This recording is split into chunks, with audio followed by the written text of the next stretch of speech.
নমস্কার, কলকাতা টিভি ডিজিটালে আপনাদের স্বাগত।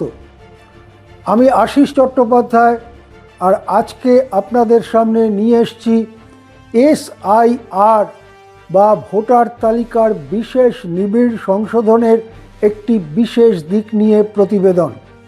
ব্যাপারটা কি?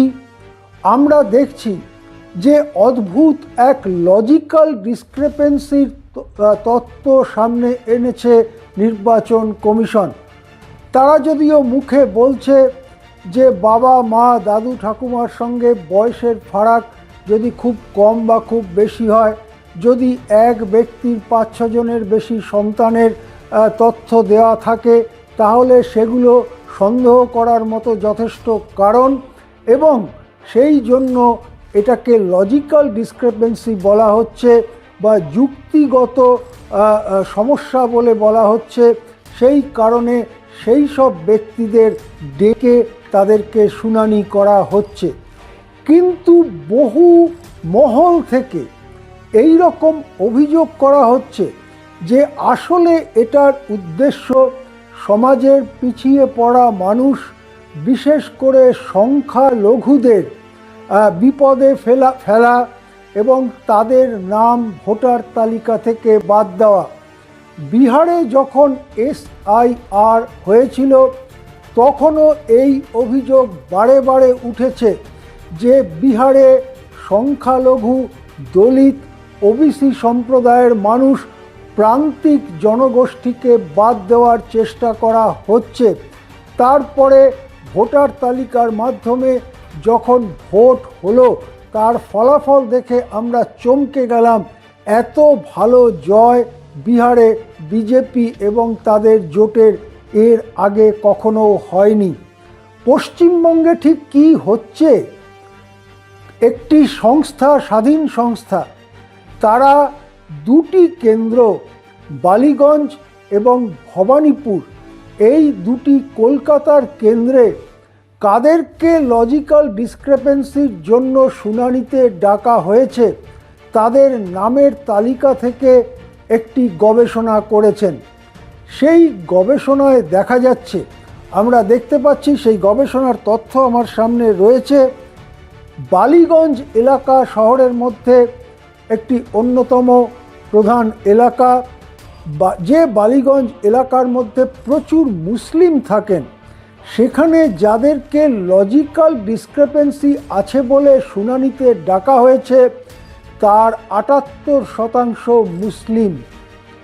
একইভাবে ভবানীপুরে যাদেরকে, ভবানীপুর কেন্দ্রটি মনে রাখতে হবে এটি মুখ্যমন্ত্রী মমতা বন্দ্যোপাধ্যায়ের কেন্দ্র। প্রথম দফায় যখন 58 লক্ষ নাম বাদ যায় তখনও ভবানীপুর থেকে প্রচুর নাম বাদ গিয়েছিল।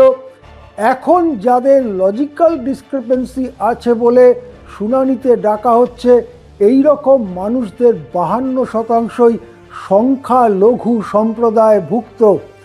এই স্বাধীন সংস্থাটি এই দুটো কেন্দ্রের উপর, বিধানসভা কেন্দ্রের উপরে গবেষণা করে দেখিয়েছে যে সংখ্যালঘুরা একেবারে টার্গেটে পরিণত হয়েছে এই লজিক্যাল ডিসক্রেপেন্সি নামক বস্তুটার। যদি এই 78% যারা বালিগঞ্জে ডাক পেয়েছেন মুসলিম, তাদের মধ্যে কিছুটা অংশ বাদ যায়, তাতেও হাজার হাজার মানুষের নাম, সংখ্যালঘু মানুষের নাম ভোটার তালিকা থেকে বাদ যেতে চলেছে। একই ঘটনা ঘটতে পারে ভবানীপুরে।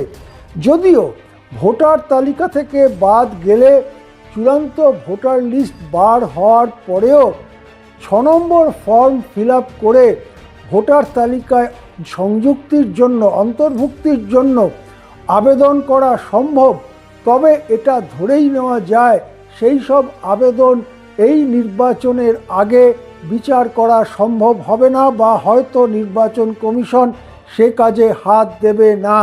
সুতরাং দুটি শহুরে কেন্দ্র, যে শহুরে কেন্দ্র শুধু নয়, শহরের একেবারে মাঝখানে অবস্থিত দক্ষিণ কলকাতার দক্ষিণ অংশের দুটি কেন্দ্র, বালিগঞ্জ এবং ভবানীপুর পাশাপাশি দুটি কেন্দ্র, সেখানে দেখা যাচ্ছে যে বালিগঞ্জে 78% যাদের লজিক্যাল ডিসক্রেপেন্সিতে শুনানিতে ডাকা হয়েছে তার 78% মুসলিম, ভবানীপুরে সেই শতাংশটা 52%। এটা কিন্তু খুবই উদ্বেগের ব্যাপার। যদি সত্যি যে কথা অভিযোগ আকারে জানানো হচ্ছে, বলা হচ্ছে বারে বারে যে সংখ্যালঘুদের বাদ দেবার জন্য একেবারে টার্গেটেড প্রোগ্রাম নির্বাচন কমিশন করছে, সেই অভিযোগের কি তাহলে সত্যতা আছে? লজিক্যাল ডিসক্রেপেন্সিতে যাদের ডাকা হয়েছে তার তালিকার ওপরে এই যে সাম্প্রতিক গবেষণা, তাতে কিন্তু সেদিকেই স্পষ্ট ইঙ্গিত করছে। আজ এ পর্যন্তই। দেখতে থাকুন কলকাতা টিভি ডিজিটাল।